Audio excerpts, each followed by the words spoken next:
Ben en fait, moi, mon histoire avec Je Passe-Partout, ça date depuis très longtemps. Ça a commencé quand j'étais en troisième année. Je rencontrais beaucoup de difficultés en mathématiques, en français. Faut savoir que moi, je venais d'une classe d'accueil. Donc, pour moi, tout était nouveau. Et à ce moment-là, j'ai été suivi par Audrey durant environ 4 ans, de troisième année à sixième année. Puis elle venait m'aider à la maison une fois par semaine. Puis j'avais aussi des ateliers à l'école. L'image qui me vient en tête en premier de Révi, c'est un petit garçon qui est souriant, qui a des petites étoiles dans les yeux, puis avec qui je ris beaucoup. Un petit garçon persévérant aussi, avec qui c'était pas toujours, tu sais, c'est ça, pour qui c'était pas toujours facile. J'avais vraiment pas confiance en moi. C'est sûr que le fait que j'avais de la difficulté à l'école, ça aidait pas. Je me disais que j'étais pas bon, que j'allais jamais réussir. Puis je me souviens d'une fois, quand j'étais chez moi, je pratiquais mes mots de vocabulaire avec Audrey. Puis ça marchait pas, ça rentrait pas, j'arrivais pas, tu sais. Puis j'ai dit à Audrey que je voulais laisser tomber, que j'allais pas y arriver, que c'était impossible. Puis Audrey m'a dit, Révi, j'ai confiance en toi, tu es capable, tu vas y arriver. Puis 10 minutes plus tard, j'étais capable d'écrire tous mes mots de vocabulaire sans aucune faute. Ça a été une de mes plus grandes fiertés. Mais je pense que ce qui a fait que j'ai réussi ça, c'est parce que Audrey a cru en moi. Puis là, à ce moment-là, j'étais comme, ouais, si Audrey croit en moi, ça veut dire que je suis capable de le faire. Oui, ça a connecté beaucoup avec Révi en cinquième année. J'étais comme sa grand-mère. Il était toujours porté à vouloir m'aider, toujours vouloir poser plein de questions, me raconter ses petits problèmes. Nicole, c'était pas juste une coordonnatrice de Je Passe-Partout, c'était vraiment comme une grand-mère pour moi. Nicole, elle a toujours été là pour moi. Puis, il m'apportait tout le temps, il écrivait. C'était un garçon qui écrivait, je le poussais, là. Puis son français, je regardais un peu son français, ça s'améliorait, oui, ça s'améliorait. Puis moi, je me souviens d'une fois que j'ai été invité au Gala Méritas quand j'étais en quatrième année pour ma persévérance. J'avais 2 billets que je pouvais inviter 2 adultes. Sans même y penser, j'ai dit à ma mère, je t'invite toi, puis j'invite Nicole.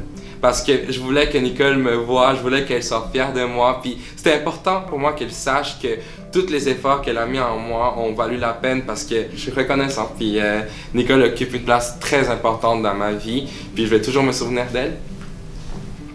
Puis ensuite, quand je suis rentré au secondaire, ben j'avais plus besoin de services en fait parce que ça allait quand même vraiment bien à l'école. J'avais retrouvé une confiance en moi que je n'avais pas durant mon primaire. Puis quand je suis arrivé en secondaire 4, ben j'ai vu passer une offre d'emploi dans l'école. Emmanuelle, la coordonnatrice de Chemédé, elle cherchait des aidants pour épauler les intervenants lors des ateliers à l'école. Donc j'ai travaillé durant tout mon secondaire 4 comme aidant dans les groupes avec les secondaires 1 et secondaire 2. Ça a été une expérience incroyable parce que j'ai quand même développé une petite passion pour la relation d'aide. Puis c'est un peu pour ça qu'en ce moment j'étudie en technique de travail social au cégep. Il est passé de l'année passée à élève de l'école, aidant à intervenant cette année. C'était vraiment une grande réussite parce que Révi, il est très inclusif, il a beaucoup d'énergie, il a un amour inconditionnel envers les jeunes. Les jeunes accrochent beaucoup avec Révi parce qu'il peut parler de son expérience. Et puis donc l'année passée, il est encore à Chemédé, fait que c'est sûr que c'est parlant pour les jeunes. Moi, honnêtement, mon travail d'intervenant, ce que ça m'apporte, ben, je pense que c'est beaucoup de joie, de bonne humeur, de bonheur. Quand je me retrouve avec mes jeunes à l'école, ça me fait tellement plaisir de les voir. Puis je pense que cette dernière année à Je Passe-Partout m'a aidé à devenir une meilleure personne. Donc c'est pas seulement comme jeune, c'est pas seulement comme participant qu'on apprend, mais aussi comme intervenant. Tu sais, on travaille pas pour recevoir des merci ou des « Ah, mon Dieu, tu m'as aidé », tu sais. Tu fais ce que tu as à faire, tu fais ton possible, puis tu te dis, tu sais, bon, ben, je vais semer des petites graines. Il y en a qui vont faire des petits bouts de gazon, il y en a qui vont faire des baobabs, il y en a qui vont faire, bon, des fois, ces grands arbres-là qui poussent des graines que tu as semées, ben, tu les vois pas. Fait que quand tu as la chance, en tant qu'intervenante, de voir un jeune comme Révi qui non seulement, témoigne comme ça, des choses que tu as faites qui l'ont aidé, qui l'ont touché, qui s'en rappellent après tout ce temps-là. Puis qu'en plus, tu vois qu'il devient intervenant, en tout cas, pour une intervenante, ça touche droit au cœur.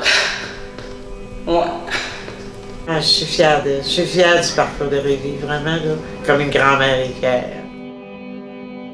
Si s'il y a des jeunes qui m'écoutent, si vous vivez des difficultés, si pour vous l'école c'est pas nécessairement la chose que vous aimez le plus au monde, c'est pas nécessairement ce qui est le plus facile pour vous, je vous dis de croire en vous, vous pouvez y arriver, croyez en vos rêves parce que tout est possible. Quand j'étais plus jeune, je pensais que j'allais pas finir mon primaire, je pensais que j'allais pas réussir mon secondaire, puis en ce moment j'ai fini mon primaire, j'ai fini mon secondaire. Oui, ça a été difficile, mais j'ai persévéré tout le long, donc avec la persévérance, tu peux tout accomplir.